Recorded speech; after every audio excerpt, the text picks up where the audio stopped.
day 2 of us trying to get a 4 hours worth of work daily of uninterrupted time so that we can work on things that are systems, things that will build stuff, things whereby we won't have to do as much work. So what did we learn today? Yesterday, I meant. So basically, for me, I am a process engineer, right? So I work in a manufacturing plant, and all I do basically is try to do process optimization. And then the interesting thing that I learned yesterday was the fact that when you are trying to improve performance, you want to have what is known as a baseline. So, baseline meaning for a certain time period, how have you been performing during that time period? Ideally, it can be 3 months, it can be up to 6 months, or it can be a whole year's performance. And then you ask yourself, from that baseline, what is then my target? From there, you have a baseline of where you started, you have a target of how you get there. Then, what you need to do is that you need to analyze your losses, right? So, analyzing your losses means that you have to look at what are the things that were taking away from my efficiency. So, what are the things that were taking away from my efficiency, and what are the different categories and subcategories of those types of losses?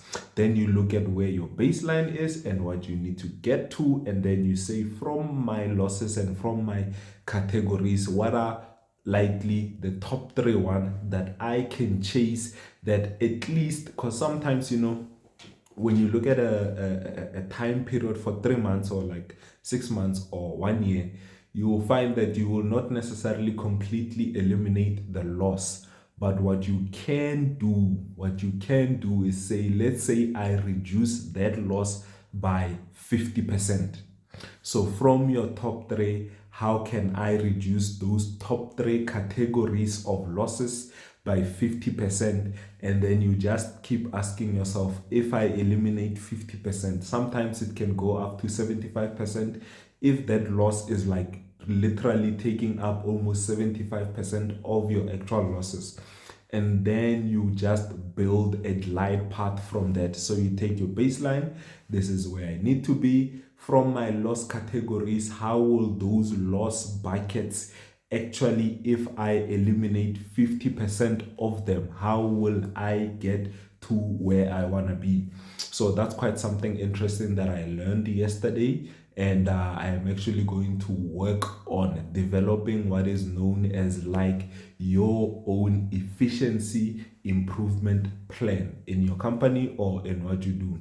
So yeah, today we're going to actually start working on such stuff. And yeah, like I said, 4 hours of uninterrupted work every day. How can we get to the point whereby we reduce the amount of time we have to spend at work, however, while still maintaining and delivering even better results? At the end of the day, we need to be more efficient, we need to become the best versions of ourselves and keep on growing. So this is day 2, and this is what I learned yesterday, and I will see you tomorrow as we see what have we learned on day 2 itself. Sure.